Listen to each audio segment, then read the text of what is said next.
భారతదేశంలో మరోసారి బియ్యం ధరలు పెరిగాయి.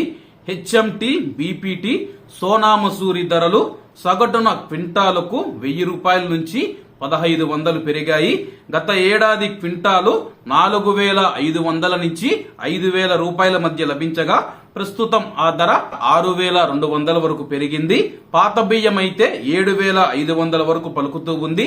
మొత్తంగా బియ్యం ధర సగటున 1000 రూపాయలు పెరిగింది.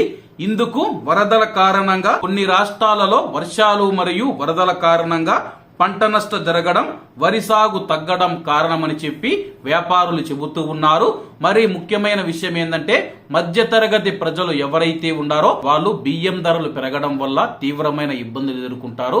ఎందుకంటే నిత్యావసర వస్తువుల్లో బియ్యం కూడా ఒకటి కాబట్టి మధ్యతరగతి ప్రజలపైన ఈ యొక్క నిర్ణయం తీవ్రమైన ప్రభావం చూపే అవకాశం ఉంది.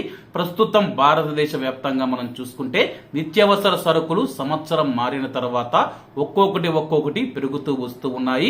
అలాగే ప్రస్తుతం కిలో బియ్యం ధర 60 రూపాయలు దాటేయడంతో సామాన్యుల్లో ఆందోళన వ్యక్తమవుతూ ఉంది. గడిచిన వానాకాలంలో తెలంగాణ రాష్ట్రంలో 1.40 కోట్ల టన్నుల ధాన్యం ఉత్పత్తి కావాల్సి ఉండగా కేవలం 45 లక్షల టన్నులే వచ్చింది.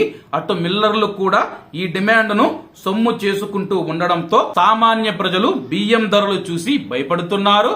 మరి కేంద్ర ప్రభుత్వం 2 తెలుగు రాష్ట్రాలు ధరల నియంత్రణకు చర్యలు చేపట్టాలని చెప్పి ప్రజలు కోరుతున్నారు.